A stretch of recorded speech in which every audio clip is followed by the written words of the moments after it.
SITৰ অনুসন্ধানত পোহৰলৈ আহিছে সিদ্ধাৰ্থ শৰ্মা গেঙৰ ভয়ংকৰ তথ্য। ৰাজ্যৰ আগশাৰীৰ বিহু কমিটিক সোধা পোছা SITৰ দলৰ। আজি মুখ্যমন্ত্ৰী হিমন্ত বিশ্ব শৰ্মাই মিয়া মুছলমান লগতে জুবিন ক্ষেত্ৰত লৈ কৰিছে কেইবাটাও বিস্ফোৰক মন্তব্য। বন্ধ কৰি দিয়া হ'ব নেকি জুবিন ক্ষেত্ৰ? ইফালে বিকাশ অসমৰ বহুকেইটা ভয়ংকৰ কুকীৰ্তিত ধৰা পৰিছে, সদৰি কৰিছে মুখ্যমন্ত্ৰী হিমন্ত বিশ্ব শৰ্মাই। হয়, আজিৰ এই ভিডিঅ'টি প্ৰতিগৰাকী অসমীয়াৰ বাবে বহুতে গুৰুত্বপূৰ্ণ, গতিকে ভিডিঅ'টি অলপো স্কিপ নকৰাকে শেষলৈকে চাব। এনেবোৰ খবৰ নিতৌ পাই থাকিবলৈ আমাৰ এই চেনেলটো ছাবস্ক্ৰাইব কৰি আজিৰ এই ভিডিঅ'টিৰ কমেণ্টত এবাৰ #জাষ্টিছ ফৰ জুবিন গাৰ্গ বুলি নিশ্চয় লিখিব। প্ৰকৃত জুবিন প্ৰেমীয়ে আজিৰ এই ভিডিঅ'টিত এটা লাইক নিশ্চয় কৰিব। তেন্তে বলক মুখ্যমন্ত্ৰী হিমন্ত বিশ্ব শৰ্মাই কি তথ্য সদৰি কৰিলে সবিশেষ জানো। পোহৰলৈ আহিছে বিকাশ অসমৰ কিছুমান ভয়ংকৰ কুকীৰ্তি।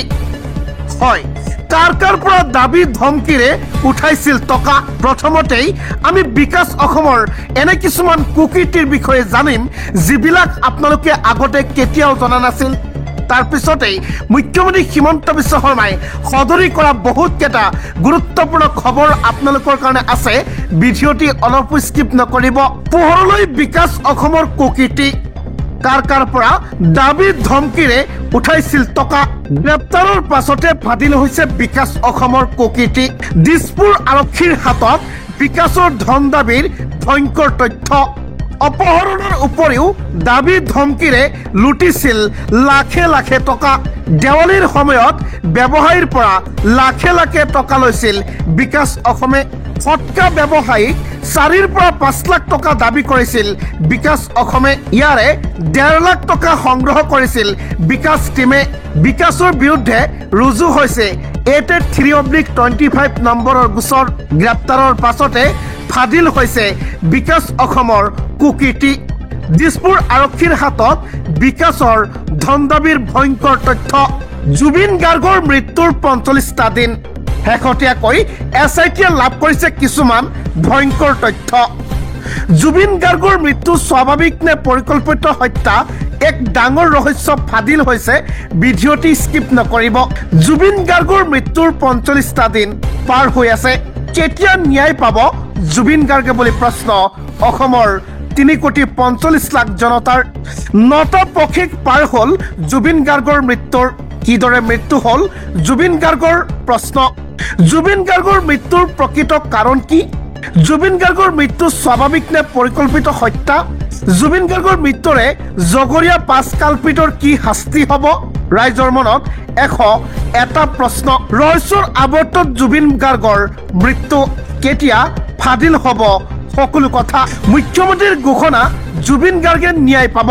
জুবিন ঘটনা সন্দৰ্ভত SITয়ে বহুত ভাল পথত আগবাঢ়িছে। বহু বিস্ফোৰক তথ্য আমাৰ হাতত আহি পৰিছে। 17 ডিচেম্বৰৰ পূৰ্বেই SITয়ে জুবিনৰ মৃত্যুৰ তদন্তৰ চাৰ্জশ্বিট দাখিল কৰিব। অসমৰ ৰাইজ ক'ৰবাত নহয় ক'ৰবাত দুখ পাব বুলি মন্তব্য মুখ্যমন্ত্ৰীৰ। লগতে মুখ্যমন্ত্ৰী হিমন্ত বিশ্ব শৰ্মাই মন্তব্য কৰে, বিজেপিহে জুবিনৰ আচল অনুৰাগী, বাকীবোৰ 2 নম্বৰী। বিজেপিহে জুবিনৰ আচল অনুৰাগী, বাকীবোৰ 2 নম্বৰী বুলি মন্তব্য মুখ্যমন্ত্ৰীৰ। জুবিন গাৰ্গৰ ন্যায় প্ৰক্ৰিয়াক লৈ মুখ্যমন্ত্ৰী হিমন্ত বিশ্ব শৰ্মাৰ ডাঙৰ মন্তব্য।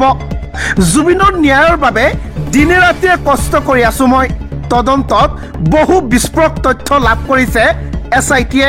10 ডিচেম্বৰৰ ভিতৰত দাখিল কৰা হ'ব চাৰ্জশ্বিট। ৰাইজে জানিব প্ৰকৃততে জুবিন গাৰ্গৰ সৈতে কি হৈছিল। জুবিনক ৰাজনৈতিক উদ্দেশ্যত ব্যৱহাৰ কৰিব খুজিছে কংগ্ৰেছে। জুবিন ক্ষেত্ৰত এতিয়া অশান্তি কৰিছে এছাম মিয়া মুছলমানে। অখিল গগৈ, গৌৰৱ গগৈয়ে এইবোৰক লৈ আহি এই কাম কৰাইছে। এপ্ৰিলত নিৰ্বাচন হৈ যোৱাৰ পিছতেই নোহোৱা হ'ব ডুপ্লিকেট অনুৰাগী। ডুপ্লিকেট অনুৰাগীক ৰখাব গ'লে তেওঁলোক বেছিকৈ জুবিনৰ সমৰ্থক হৈ পৰে।